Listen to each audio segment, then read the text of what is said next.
Well, hello. Welcome to the Up and Coming. This is CJ, your host, and I'm here with Pastor Helena Lewis Norman. So welcome. Hello, how are you today? I'm good, thank you. Thank you. Thank you for the And invitation. thank you for coming.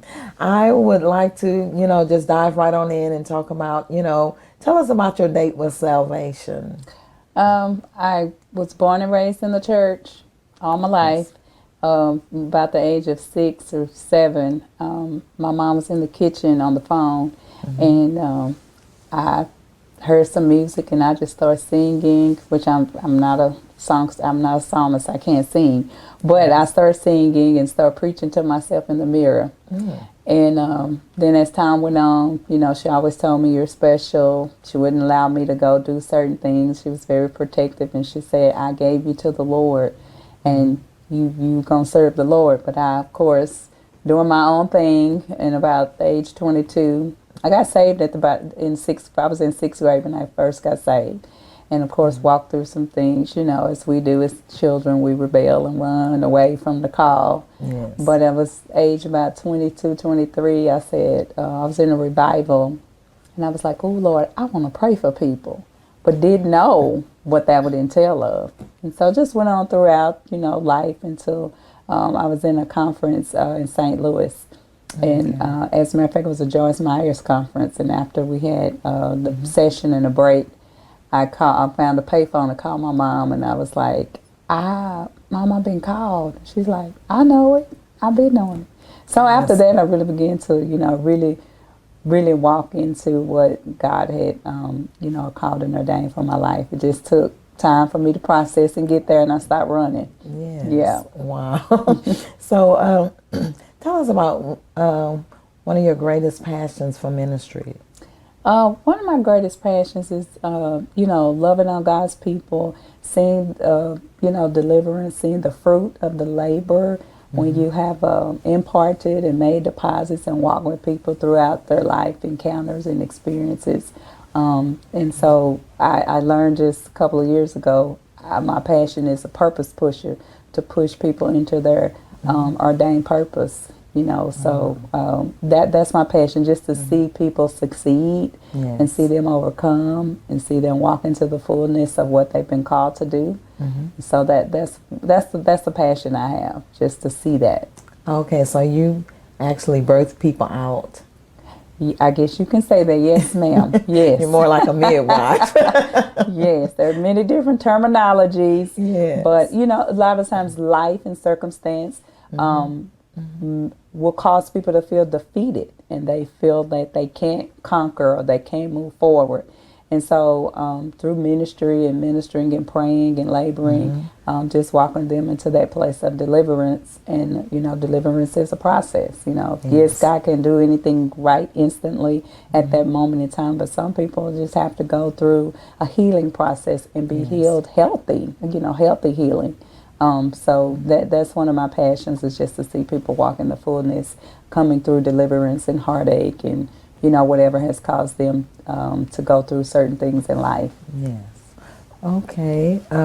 That's great, because, in this day and time, people need that, because so many people are hurting and they don't know where to turn to. So in this day and time, when they have a pastor that has a heart of passion, that means so much to people, and people are seeking that, just being the apple of God's eye, and them having the same passion that God has for them, and someone that's genuine. And I just look at you and I just see a woman of virtue, and it's hard to find a woman of, a virtuous woman in this day and time that's, compassionate about the people of God, concerned about them, accomplishing their goals and pursuing their passion. And, in this day and time, that's, is rare. So, I want to thank you for being the woman of God that you are, and just how you're, just spreading your wings and flying. And a lot of times it's not hard, but, I thank you for not throwing in the towel. Oh, but thank you. I mean, that's appreciative to have the encouraging words. One of the things I can walk up to a young adult and I can say, how old are you? About 21 or 19, God just has given me that gift because Yes. my passion, one of my greatest passion is the young adults, between that Yes. age of that 15 to 18 and that 19 to 29, 30, because I Yes. know those were some of the critical times of my life. A teenager, that was some of the hardest times of my life, just not knowing who I was, and you know Yes. how you trying to fit in, but you don't know who you are, you don't, your identity and those sorts of things. So my greatest passion is the young people, the young adults, that are just at that threshold of trying to find out who they are. And so that's just a passion. I just love to see them succeed. I love to see, college students come through some of their toughest tasks of just being college students. Just being a young adult is hard, Yes. because you're faced with so many different challenges that, when I was growing up, I didn't have those different challenges. And so, but the challenge that I did have, God used that challenge and those challenges to bring me into ministry with an understanding, and to not just look upon that's just somebody else's kid or problem. And we can become so self-righteous sometimes that we forget that Yes. we weren't always where we are today. And Exactly. so it took work, it took some prayers, it took somebody fasting for me. And so I feel like it's time for me to sow those seeds again because somebody sowed them for me, So I have a love for young people. Okay. So, with you having a love for young people, let's talk about some of the greatest accomplishments, that you've experienced with the young people. Well, I have both in the church and outside of the church. I have Yes. a 19-year-old and a soon to be 21-year-old. And Wow. my oldest daughter, she passed away at the age of 24. But my I'm house so was sorry. always the house where everybody congregated. And Yes. so whether it was a basketball team, when my oldest daughter was in school, she played volleyball and basketball, but her volleyball team congregated and we had sleepovers. And you always, I always taught my girls, you don't know what other people go through outside of school or, your basketball or volleyball teams or what have you. But some of the girls that came to our house hungry, I would feed them. And it was 3 years ago, I got called me off my job, and I found myself fixing lunch every day, taking it to the school, or fixing dinner for the basketball team. And sometimes those would be the only hot meals that the girls would get. Yes. Some of the girls had, their own personal female issues and things like that. And my girls were like, "Mom, can you talk to them?" And sometimes I would take the kids home. I wouldn't just cook. I would text a Yes. cab, Yes. take them home. And when you pull up, 4 cars are in the driveway, but why didn't you come pick your own child up? And so, but I Yes. use those opportunities to, talk to the girls, minister to them, just about life, just about being a young lady. It's not all about chasing boys, and it's not all about, other things that's going on with you. There was more important how to be self-sufficient, how to take Yes. care of yourself. What are you going to do in school when you graduate high school? What's your plan? Yes. What's next? So just many of those things. And I think being a teenage mom, I think it made me feel like I failed my parents, but I had a really good support system. That's And great. so my oldest daughter, her name was Pretoria, and we had called her Tori. I can remember walking her to school in first grade, Wow. and she cried, "I don't know all of my timetables." And I was like, "Girl, Oh. who needs to know their timetables going to first grade?" So no, Yes.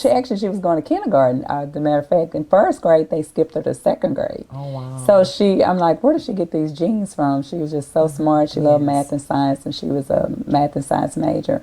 But Okay. I shared all that to say I walking her to school and doing those things, and I had a support system. But this day and time, the children don't have that support system. Yes. Grandmothers are raising them, and they're tired, and they've already Yes. worked all their lives, and so it's like, to keep them from falling in the cracks and finding a lifestyle that will lead them down the destructive path. You want to be that support system. So I found myself being a mother to a lot of teenagers in these last 5 or 6 years. So Oh. yeah. And that's so important because for them to even suggest that you speak with the teenagers. Apparently, you had an impact, a spirit of influence to whereas you can influence the younger young ladies to whereas they would even take the time to listen. Yeah, So yeah. that speaks volumes. Yeah, yeah, and I encourage any mother, Yes. even father. There's some single fathers that are raising their children, and Yes. so my daughter was home from college over the Christmas break, and she came to the room. She said, all the years you were on me and my sister about keeping her room clean, keeping this clean. She said, now that I'm away from home, and I come back and I see my friends that you have not succeeded at doing things, and I go to their homes and it's in disarray. She said, I want to appreciate you. She said, I didn't appreciate it then, but I appreciate it now. She said, I can go in their house and it's all in disarray. It's not clean, and things are out of order, and those sorts of things. So just to know that I made, if it was nothing but that one deposit of a gratefulness that they can see that, and and I open that door. Y'all can share anything with me, and I'll say something, and they'll be like, "Oh my God, Mom, don't do that." I'm like, "No, you need to know this, Yes. So you need to know this." And I let them see the corny side, the funny side, the Yes. serious side, the pastor side, the prophet side, the mama side. Yes. So I let them see that because someone once made a statement to me that your girls are so sheltered, all they know is church, but you didn't prepare them for the streets. And I said, oh, they prepared. Yes. I need them to know how to pray so they can Yes. pray to see if God give them the discernment so they can see what's in the streets, Yes. So it's just some different encounters that I had as a young teenager that I didn't want my girls to have to experience. So I'm very transparent with them. And I think parents, instead of trying to be your child's friend, you need to be the parent and build that foundation for them to have, so. Yes. Yeah. That's great. What are some of your hobbies? Because, even with pastors have to have, a balance to whereas it can't just be one-sided. So what are some of your hobbies you do outside of church? I don't really have hobbies, but one thing people don't know about me, probably don't know, think is shocking, because I can preach like a mad woman, but I have a fun side. I have a kid side. Yes. So after preaching and all that, I like roller coasters. When we go on vacation, we always pick some type of amusement park or water park that we can go to. I'm a basketball mom, so I can cheer, I can scream, I can get with the referees, and and I'm a foodie. I like to travel, Okay. and another thing, I like to organize vacations. I like to research, different places to travel, ventures to see. So I love to travel. That's my hobby, I guess you could say. I love to travel, and I like trying different restaurants. I'm a big foodie. So if I go, last year we went to Jamaica, so I went all up in the different places to try different foods. I rode a camel. Oh, Yeah, that's nice. swam with the dolphins. That was a dream Yes. come true. I've been wanting to swim with the dolphins for all my life. So that dream came true last year. Yes. That was real fun. Yeah. Okay. So what would you want to say to like the pastors that's going through, so many pastors are going through depression and anxiety and so many mental states to whereas, they have to balance home and church life and so on and so forth, family. What would you say to encourage them on today? I think one of the greatest things I could share is you can be concerned but not consumed. I believe my former pastor used to tell us, the whole church and the leadership team, is you seek the Lord for yourself before you come ask me. Go ask the Lord. Go seek God for yourself. And I think what happens as leaders, we get so concerned, especially with babes in Christ. We have to have development classes and life skill classes for the babes in Christ to be able to walk through, have a trusted leadership team so you can, delegate some of those assignments to your leadership team that you can trust. Yes. And so there are a lot of pastors that feel like, and I used to be that way because this was handed to me, and I did not have an inkling that I would ever pastor, but you walk through it through trial and error. So I think one of the greatest things I can share, you can be concerned but not consume. Set a frontline barrier, delegate, so you can have sufficient self-care, adequate care for your health, adequate care for your family. Yes. And it's all about a balance. That's And true. sometimes you just have to say no. Because the people will call you before they own or say, because one thing I learned, and it was a hard lesson to learn. People do what they want to do when they want to do it. And as long as everything going good, you don't hear nothing from them. But as soon as they have a crisis, they want you to drop everything and come to their crisis. And if you don't, you're considered the bad pastor. You wasn't there for me, or that's church hurt and things like that.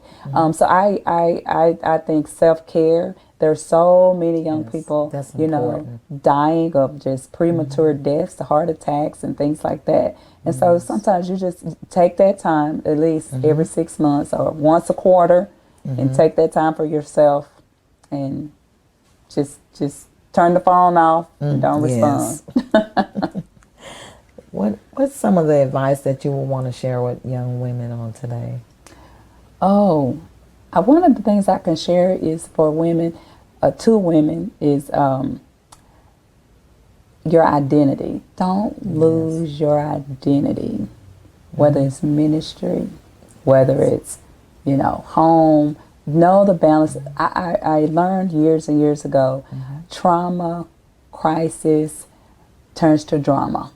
Wow. And what that Say means that is, trauma, crisis turn to drama. Wow. I believe we are women we're incubators. We carry a wound, the wound that house life. And so we can be so beneficial to one another. God spoke this to me yesterday, and I just like, oh, wow, this is one of the things we as women have the problem with. We're so busy trying to compete with each other that we don't complete nothing. Wow. Because we're so busy in this competition. So I strongly believe we as sisters, we should have that sisterhood. Find you an accountability partner. We just launched this Raw at our church with the women, and it's Real Accountable Women. Raw. We're going to hold you accountable. Yes. I don't believe in that it's a DIY project where you can't fix him up. You can't doctor him up. Yes. We find ourselves, let me get a pet project. And you want your husband or your significant other to be your pet project. Oh my. And that's just so irrelevant. We can't do that. We have to keep our identity. Know who you are. Yes. That's why women don't get along, because they don't know who they are. Wow. So know who you are.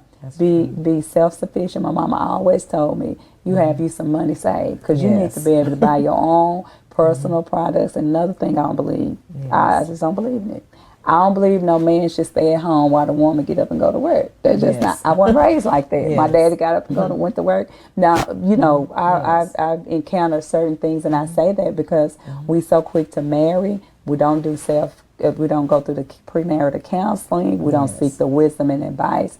And sometimes when you get the wisdom to say that's not the one, or it's not time, we do it anyway. And then we get mad and we want to just jump out of it. Well, my mom used to tell me, you stay in it, if he ain't beating you upside your head, stay right there in it, because that's what you want. So in this generation, it's just so quick to just jump out of it and start over. What's the next, quick fix it. But you can't do that. You have to learn how to endure, know who you are, and don't get so consumed with what he's doing. Know who you are. My children, they're 19 and 21. They will be taking typing this summer. Every woman should know how to type. Yes. I mean, if you can't do nothing else, you're going to know how to type. I was like, they didn't teach you that in high school or middle school. I learned how to type in 8th grade. No, Mom. I'm like, y'all learn how to type. Every woman needs to know how to type. If you don't know how to do nothing, type a tinky, data entry, something. That you'll be able to carry yourself in the time of crisis. What if you marry and your husband gets sick and he can't carry the load? You should be able to contribute to that and have a skill set that you can contribute to the household. And so I think identity is one of the greatest things. Know your identity, know who you are, and don't be so competitive when it comes to, the fashion, or I need this purse, I need that car, I need that hairstyle. At the end of the day, none of that makes you who you are. It's what's in here. Exactly. It's what's in your heart. Yes. I'm going to backtrack because you said a DIY.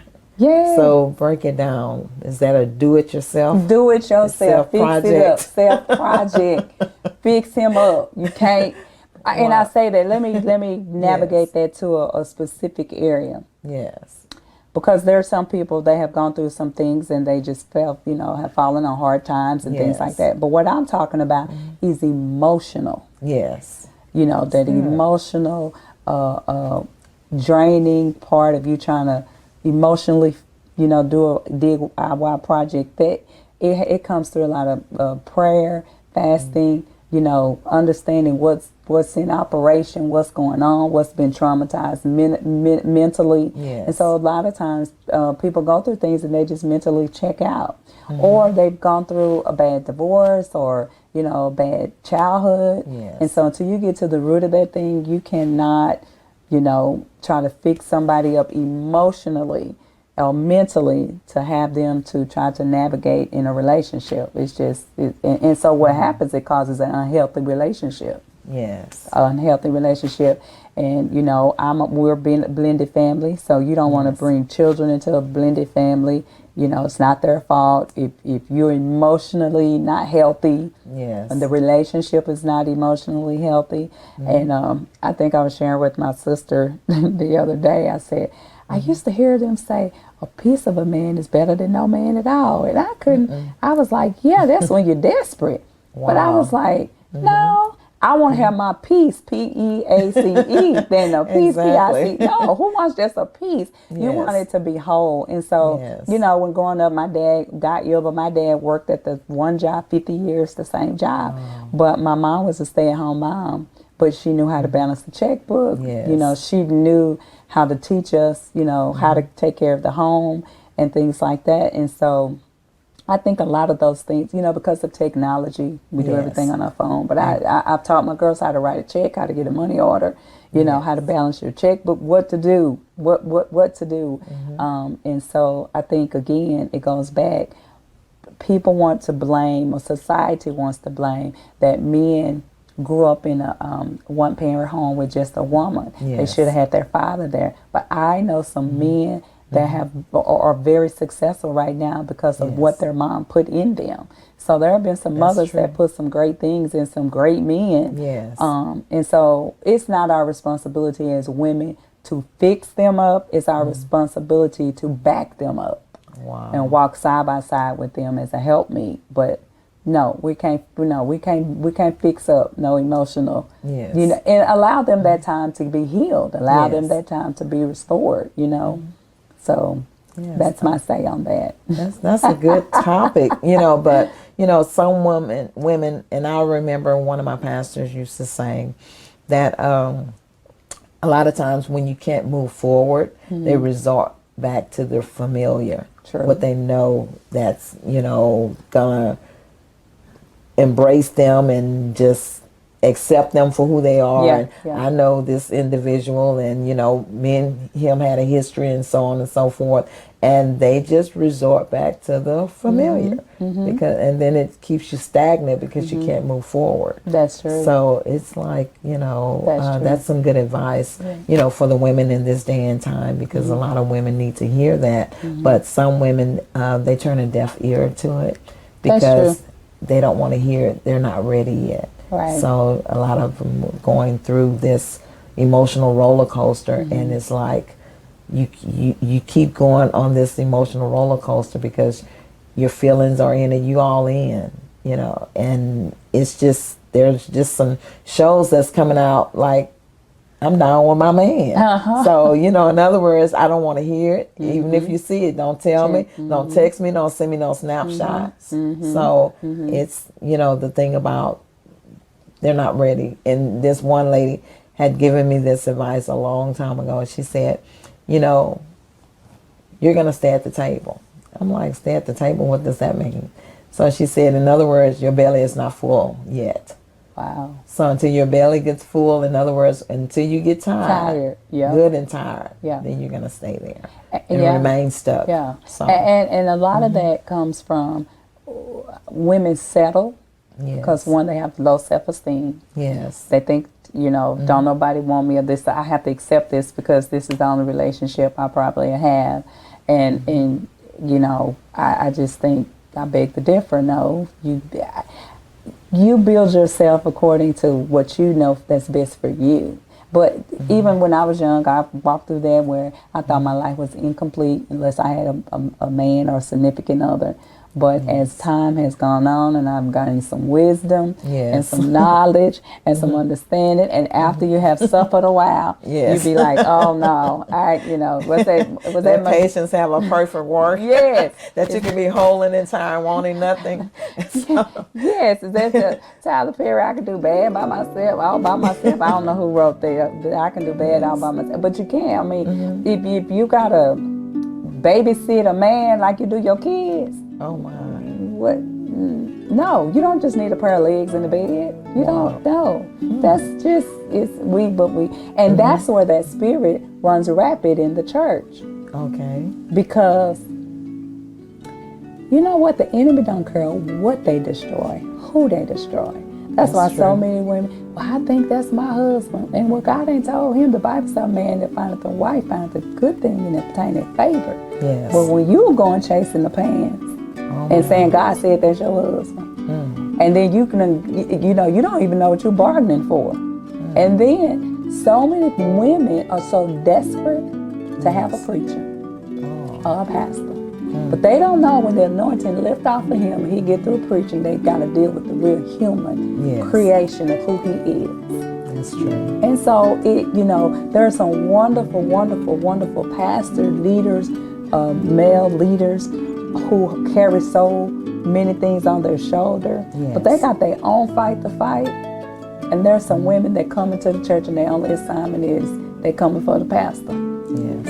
And so that comes from, again, low self-esteem. Yes. They're just choosing something that don't belong to them because they don't know how to be confident in who they are. Yes. So that's where all that stems from. You have a lot of women that have been molested, they've been raped, they have gone through so many different tragic things, but didn't heal properly. Yes. So their pain became destructive. Yes. Thank you for tuning in to the Up and Coming. If this broadcast has been a blessing to you, please sow into the ministry. You can obtain that information from the bottom of the screen. Thank you and have a great day.